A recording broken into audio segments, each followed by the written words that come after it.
আজি ভিডিঅ'টো ডিছকাছ কৰিম যে FOB কি FOB হৈছে ফ্ৰী অন বৰ্ড যিটো মানে এইটো ডেলিভাৰী টাৰ্ম বুলি কয় এতিয়া ছাপ'জ আপুনি এখন বাহিৰৰ দেশলৈ আপুনি যেতিয়া আমি এক্সপৰ্ট কৰিম বা বাহিৰৰ দেশৰ পৰা আমি আনিম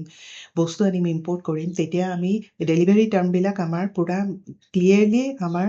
মানে নলেজত থকাটো দৰকাৰী এতিয়া FOB হৈছে এনেকুৱা এটা ডেলিভাৰী টাৰ্ম মানে এইটোৰ পৰা আমি ডেলিভাৰী টাৰ্মটো কিয় মানে এনেকুৱা ধৰণৰ ইণ্টাৰনেশ্যনেল কমাৰ্চিয়েল টাৰ্ম দিছে যে কোনখিনিলৈকে আমাৰ দায়িত্ব কোনখিনিৰ পৰা বায়াৰৰ দায়িত্ব এইটো ক্লিয়াৰলি মানে জানাটো দৰকাৰী কাৰণ এইটোৰ ওপৰতো আপোনাৰ প্ৰডাক্ট প্ৰাইচটো ডিপেণ্ড কৰিব গতিকে আপুনি ডেলিভাৰী টাৰ্মটো মানে যিটো ল'ব তাৰ ওপৰত আপুনি প্ৰডাক্টৰ প্ৰাইচটো দিব লাগিব এতিয়া আহক ফ্ৰী অন বৰ্ড হৈছে আপুনি ছাপ'জ আমাৰ এতিয়া অসমৰ পৰা আমি এটা বস্তু আমি ডুবাইলৈ পঠাম তেতিয়া আমাৰ অসমৰ পৰা আমি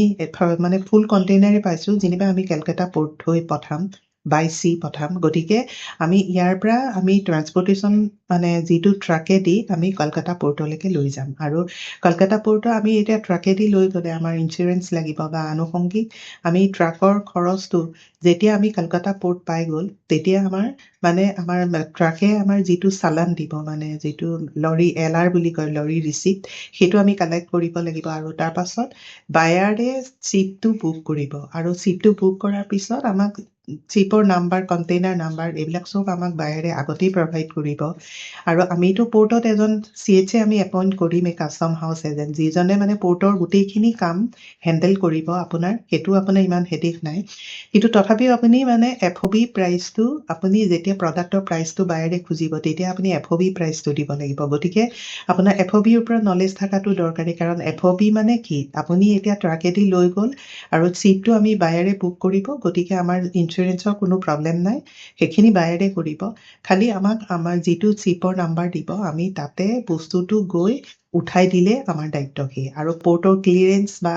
আনুষংগিক কাষ্টম ক্লিয়াৰেন্স পৰ্টৰ যিমান পৰ্ট হেণ্ডলিং চাৰ্জেছ বা CHA চাৰ্জেছ এইবিলাক গোটেইখিনি তাত এড হ'ব গতিকে এনেকুৱা ধৰণৰ আপোনালোকে ইণ্টাৰনেশ্যনেল কমাৰ্চিয়েল টাৰ্ম বা ডেলিভাৰী টাৰ্মবিলাক মানে বিফৰ এক্সপৰ্ট জনাটো দৰকাৰী কাৰণ এইখিনিৰ ওপৰত নলেজ থাকিলে এতিয়া ছাপ'জ আপুনি যেনিবা বায়াৰে আপোনাক প্ৰডাক্ট প্ৰাইচ খুজিলে আপুনি অসমতে আছে অসমৰ পৰা আপুনি যেনিবা ছাপ'জ যোৰহাটৰ পৰা প্ৰডাক্টটো কিনি আনিছে আৰু আপুনি সেইখিনি ট্ৰান্সপৰ্টেশ্যন কষ্ট এড কৰি আপোনাৰ প্ৰফিটটো ৰাখি আপুনি বায়াৰক দি দিছে কিন্তু তেতিয়া বায়াৰে সেই প্ৰাইচটো আপুনি ক্লিয়াৰলি মেনশ্যন কৰিব লাগিব FOB প্ৰাইচ বুলি কাৰণ এতিয়া ইয়াৰ পৰা আমি কলিকতালৈ যিখিনি আমি প্ৰডাক্টটো লৈ যাম এইখিনি খৰচ কোনে বহন কৰিব কাৰণ সেইকাৰণে আমি বায়াৰক FOB প্ৰাইচটো মানে কলকাতা পৰ্টলৈকে যিটো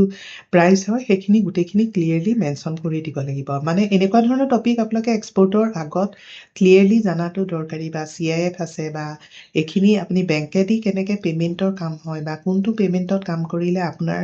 হেডেক নাথাকে বা আপুনি এতিয়া পে'মেণ্টটো যদি অলপ বেলেগ টাৰ্ম হয় আপুনি কি ধৰণৰ গভৰ্ণমেণ্ট বডিৰ পৰা আপুনি ইঞ্চুৰেঞ্চ ল'ব লাগিব আৰু ইঞ্চুৰেঞ্চে কিমান কাভাৰ কৰিব এইখিনি বস্তু গোটেই এটা ছিষ্টেম হয় আৰু এই ছিষ্টেমটো আপুনি এক্সপৰ্টৰ আগত বা ইম্পৰ্টৰ আগত জানাটো দৰকাৰী তেতিয়া আপোনাৰ একো অসুবিধা নহয় মেইনলি আপোনাৰ ডকুমেণ্টেশ্যনছ আপুনি এনেই হোৱাই নোহোৱাই এগালমান ডকুমেণ্টেশ্যন উলিয়াই ল'লে তাতে আপোনাৰ পইচা পাতিও বহুত খৰচ হ'ল কিন্তু আপুনি যিটো প্ৰডাক্ট এক্সপৰ্ট কৰিছে সেইটো ৰিলেটেড আপোনাৰ ডকুমেণ্টছ বাকী থাকিলে গতিকে এনেকুৱা ধৰণৰ টপিক আপোনালোকে বিফৰ এক্সপৰ্ট জানাটো দৰকাৰী আমাৰ ইনষ্টিটিউটত অসমীয়াতে শিকোৱা হয় ইংলিছতো শিকোৱা হয় মানে এক্সপৰ্ট ইম্পৰ্টৰ কোৰ্চ 1 মাহৰ কোৰ্চ চলি আছে আহক আপোনালোকে জইন কৰক কণ্টেক্ট নাম্বাৰ দিয়া আছে আৰু যিসকলে ভিডিঅ'